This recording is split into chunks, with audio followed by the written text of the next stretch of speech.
So I'm now here with one of our instructors, Janet. Hello, and welcome. a number of students in our X-ray lab. And so Janet, tell us a little bit about what happens in here. Absolutely. So students today are working on a mannequin with a complete dentition of teeth that are in that skull, and they're learning to take a variety of imaging techniques. Today's class is based around taking a picture of a tooth that's had a root canal and a very specific imaging technique that we're using. We're thrilled to be meeting and exceeding the industry standard using digital imaging.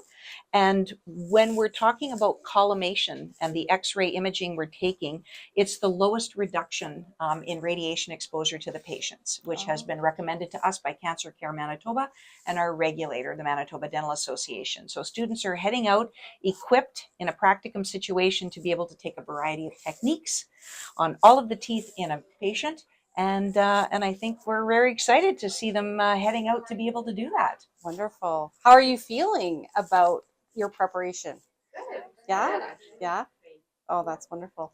Janet, what if you've talked a little bit about meeting and exceeding kind of industry expectations. What are some of the trends that you've been seeing over time that's affected the curriculum of the program or the requirements for accreditation? Yes, happy to answer that. Having been a student 40 years ago, I tell these students when I was taking an X-ray of a patient, all right, to begin with, infection control policies and procedures have changed dramatically, increasing the safety for the operator and, of course, our patients.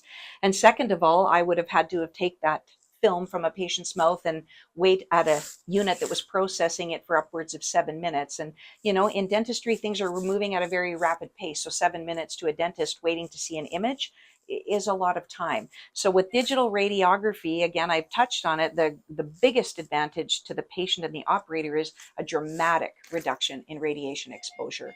So the particular sensors that we're using come in a variety of sizes that we're using according to the dentition or the size of the patient's mouth that we're imaging. And this is definitely industry standard, you know. And as I said, we refer to this as the collimator, which is actually processing and taking that image. And we're practicing with round. And Zulia, if you don't mind lifting up that rectangular piece over there. Yeah, fantastic. We can see that the technique allows us now to practice rectangular collimation. When that slides in, and that field is more difficult for the operator to manipulate, but definitely increases safety for the patient. So for us, we say to students, you don't know what office you might be walking into and what collimation they have.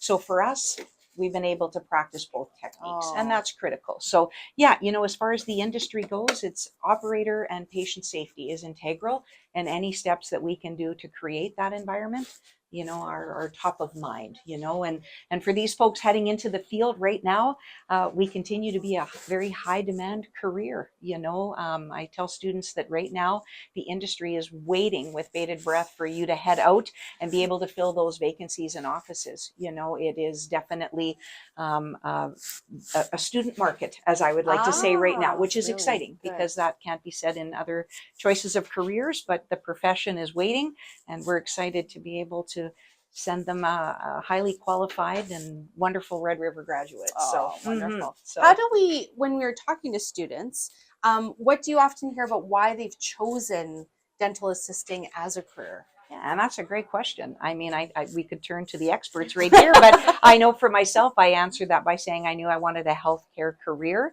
I wanted to be able to have engagement and feel like I was making a difference. And I say to students, as much as we're so theory weighted, it's the engagement and communication skills with patients. You know, many of us know as a patient when we go to the dentist, who do we spend our time with? It's these folks right here. So, you know, communicating with the dentist needs them to be able to tell the patient in a way that the patient relates to us, you know. So I think that's a shouldered responsibility that I feel, you know, is so important. And again, I think for me, it was long-term employment in that office. Patients became almost like family. Coworkers and colleagues became people I spent a lot of time with. So, you know, I think for these folks, again, you know, they'll find that you're building great relationships with patients and the people that you work with. So, yeah. Would you agree? Absolutely. Fantastic. Anything to add? I don't think so. No? What have you thought about your experiences going out in the field and seeing some things? Great support. It's great. I've loved it. Yeah. Yeah. So excited to go out? Absolutely. Wonderful. Well, thank you very much for showing us the X-ray suite, and Janet, thank you for Oh, sharing your thank you for coming to see experience us. after so many years of.